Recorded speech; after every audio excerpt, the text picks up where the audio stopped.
Welcome to the Defense and Aerospace Report. I'm Pago Muradian here at the Dubai Air Show, where our coverage is sponsored by Leonardo DRS, and we're here at the flight line of this extraordinary airfield to talk to the new President and Chief Executive of Saab, Michael Johansson.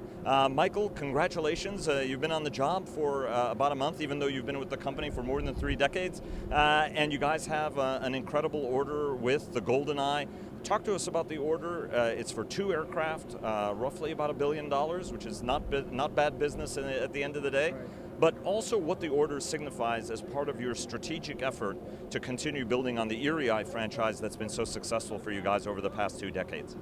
So right, yeah, I mean, 2015 we got the first contract on the GlobalEye, and the first 2 aircrafts, and then 2017 the 3rd aircraft, and today they announced that they intend to conclude the contract for 2 more aircraft, so we're in the final stage of negotiations. But the contract sort of allows for amendment to the contract initially from 2015, so I expect a sort of real contract shortly.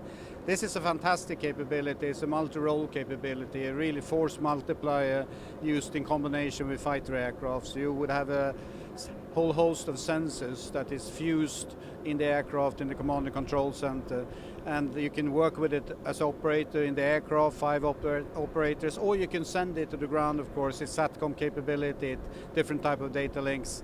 But in essence, I mean, you get a fantastic situational awareness picture. At vast distances, you would see very small objects, both sort of in the air domain and the sea domain, at the surface of the sea, and also at the land domain. So, fantastic primary sensor on the fuselage of the aircraft. You have another radar sensor under the belly of the aircraft. You have an electro-optical IR capability. You have a full suite of really sophisticated EW with high accuracy, direction finding. So it gives you real good awareness of what's going on, and you can use your fighters in a dynamic way using this aircraft. And what kind of market opportunities do you see around the world with this? Because it's a capability you guys have been developing and refining, as I said, over the past decades. This is obviously the most logical forward edge of that. How many airplanes, if you were going to put a number on what you think the market's going to be, where would you put that? Well, it's hard to set a number on it, but the longer we go in the program, and the program is going really well. You see the aircraft behind me. This is the first time we bring it to UAE. We're on schedule. We will start deliveries shortly here. The further we get into it and flying it, of course the tension increases, but we see a great interest from Finland in combination with the fighter offer we have in Finland. South Korea has shown an interest, a couple of countries in this region. So I easily see a plus 20 numbers going forward. One of the things that's really been extraordinary about how you guys do stuff, it was important on the TX win. We've seen it on the A26, and certainly on the Gripen program, has been the model-based design approach you guys have taken.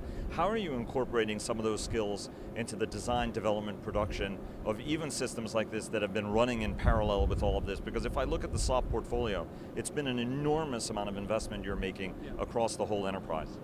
No, we have really gone into using a digital model of what we developed today, so we can leverage on it during the full lifetime cycle. I mean, the upgrades, the simulation of added capability, but also in the support phases, but also, of course, the seamless thing going from design development into production.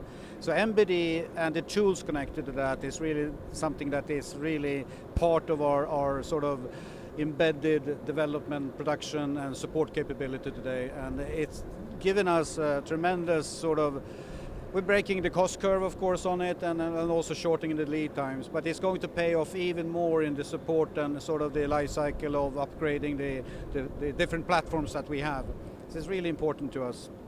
When you look at cost curves, generally folks were thinking you make at least 5, if not 10 submarines to get on a cost curve. You guys are looking at 3. When it comes to fighter airplanes, generally it's 150. You guys are trying to do it with 30. Folks say that was kind of a big edge on the TX, on which you're partnered with Boeing, of course, to win the U.S. Air Force contract. Give us a little bit of an update on where you are on the Gripen E and where you guys are on the A26 submarine. Yeah, we are doing really well in the Gripen program. We just delivered the first aircraft to the Brazilian customer. Congratulations. Thank you so much. It was a big event. And then shortly we will have the same for the Swedish customer, and then we start ramping up the production on that one. And then the whole thing about adding functionality incrementally starts, and having the architecture in the aircraft with differentiation between the flight safety critical parts and the tactical functionality gives us an edge in quickly updating technical functionality. Program is going fantastically well, and looking at the digital model of it, it's amazing to see how sort of early in the production phase the parts fits together directly. It's no sort of squeezing or tailorization of parts, it actually fits immediately. So that is important for the learning curve and making sort of a good program of few aircraft, so to say. Of course, I'm looking forward to many hundreds of them going forward, but this has already paid off in terms of how we do things. A26, we're using a digital model also there. We brought sort of what we've done in the aeronautics area into the submarine area. And I mean, building submarine is as complicated as building a fighter aircraft. I mean, it's incredible with all the things you have in a conventional submarine. Also, that program is going well. We are sort of in a development phase more still than going into industrialization. But we're starting the build part of the program also on the A26 now. So you see more and more happening in the shipyard in Karlskrona in southern part of Sweden. I remember when we were in Linköping, you guys had a curtain up when TX was under.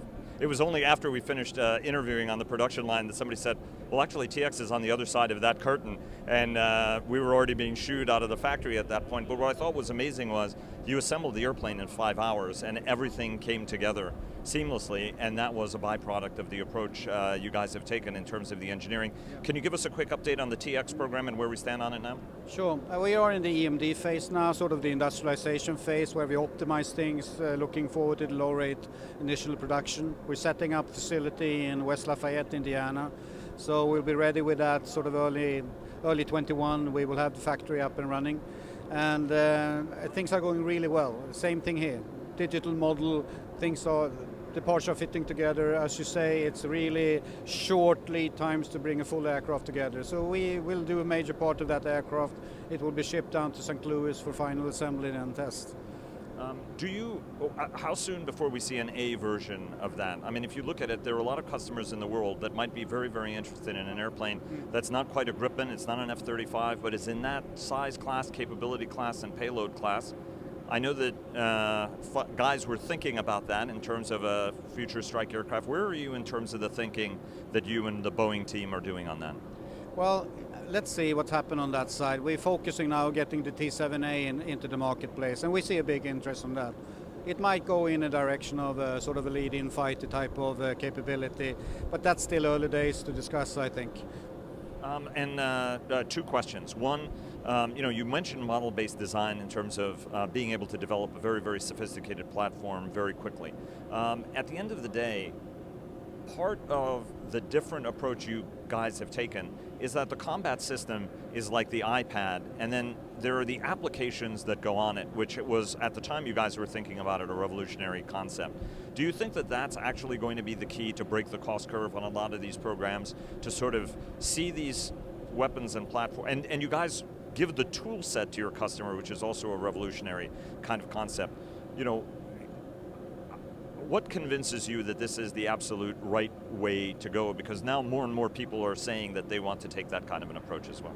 Well, I'm convinced that being capable of adapting quickly to some threats that are actually also adapting quickly to what's out there, you have to have sort of an app approach to things. So I think it's a key thing to be able to make your apps as quickly as possible. I think one of the challenges would be to train sort of the crews using these things in a quicker way than we do today. It won't sort of be a new software edition every year. It will be sort of added functionality on a bi-weekly basis or something. That is a challenge for the whole system. It's doable from a technical point of view and with the architecture that we have set up.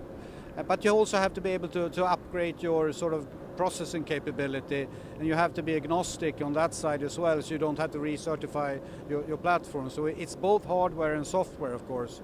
I'm absolutely convinced that it's going to be the right way forward. And you think the mindset part might be the hardest part of this, do you think, at the end of the day? I'm just saying it's a challenge to sort of incrementally add functionality in a much sort of quicker loop than that we've seen before with the different end users. They have to change as well. Right. And let me ask you one last question, which is on priorities.